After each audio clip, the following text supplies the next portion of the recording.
একটা খাটের দামে ৪ লাখ টাকা, সবকিছুই অনিশ্চিত। আজ যার সাথে হাসি, কাল সেই হয়তো স্মৃতি। বাসার জন্য আবারও নতুন ফার্নিচার বানালাম এবং সারাদিন কি কি করলাম, কি কি রান্না করলাম, কোথায় কোথায় গেলাম, সবকিছু শেয়ার করছি আজকের এই ভিডিওতে। আসসালামু আলাইকুম, কেমন আছেন সবাই? চলে গিয়েছিলাম ফার্নিচারের শোরুমে। এখানে আমার একটা ফার্নিচার বানানো দেওয়া হয়েছিল আরো ৬ মাস আগে। এই শোরুমে ফার্নিচার বানাতে দিলে অনেক লং টাইম সময় নেয় ওনারা, কারণ হচ্ছে যে ওনাদের ফার্নিচারের কোয়ালিটি খুবই ভালো। লং টাইম সময় নিয়ে ওনারা ওনাদের ফার্নিচারগুলো খুব সুন্দর করে কাঠগুলো শুকিয়ে তারপর বানিয়ে দেয়, তাই ওনারা লং টাইম সময় নেয়। এই ফার্নিচারের শোরুমের প্রতিটা ফার্নিচারের অনেক প্রাইস। এই ফার্নিচারটার দাম হচ্ছে ৪ লাখ টাকা। একটা খাটের দামই ৪ লাখ টাকা। প্রতিটা ফার্নিচারই অসম্ভব সুন্দর এবং অনেক প্রাইস, এবং প্রতিটা ফার্নিচারই সেগুন কাঠ দিয়ে তৈরি। এই ৬ মাস সময় নিলেও ওনারা ওনাদের ফার্নিচারের কোয়ালিটি এত সুন্দর করে দেন যেন নেক্সট টাইমে কাস্টমাররা আবারও ওনাদের কাছে আসতে বাধ্য হয়। আমি একটু আপনাদেরকে ঘুরে ঘুরে ওনাদের ফার্নিচারগুলো দেখাচ্ছি।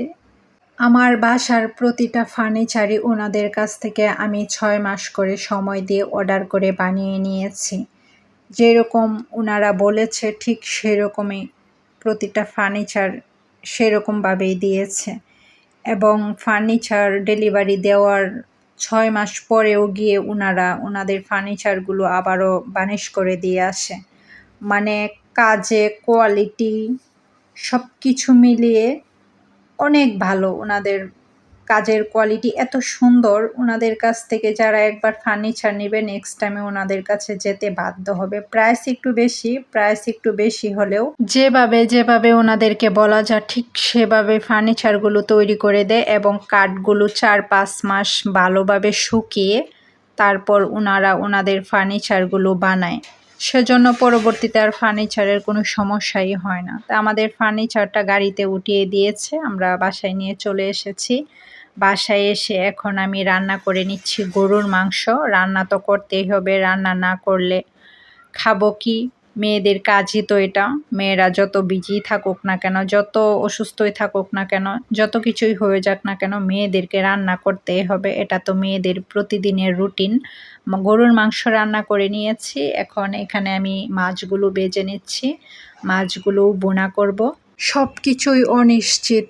আজ যার সাথে হাসি, কাল সেও হয়তো স্মৃতি। স্বপ্ন ভাঙে, মানুষ বদলায়, সময়ও ফুরিয়ে যায়, তবু আমরা অহংকার আর অভিমানে ডুবে থাকি। ভুলে যায় শেষ ঠিকানা একটাই, আমাদের মৃত্যু। তাই যতদিন বাঁচব মানুষকে ভালোবাসবো, ক্ষমা করব, হৃদয়টা পরিষ্কার রাখব।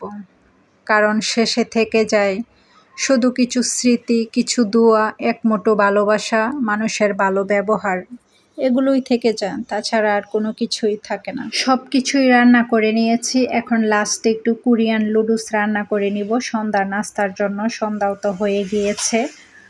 পরে রান্না শেষ করে ফার্নিচারটা গোছাবো, যেই ফার্নিচারটা বানিয়ে নিয়ে এসেছি। সন্ধ্যায় তো নাস্তা খেতেই হবে। একদিন সন্ধ্যায় যদি নাস্তা না খাই মনে হয় যে সন্ধ্যাটা সম্পূর্ণই হয়নি, অসম্পূর্ণই থেকে গিয়েছে, এমন মনে হয়। তাই সন্ধ্যার জন্য একটু কোরিয়ান নুডলসও রান্না করে নিচ্ছি। আমার ভিডিওটা আপনাদের কাছে কেমন লেগেছে কমেন্ট করে জানাবেন। ভালো লেগে থাকলে চ্যানেলটাকে সাবস্ক্রাইব করে দিবেন। সবাই ভালো থাকবেন। আল্লাহ হাফেজ। আসসালামু আলাইকুম।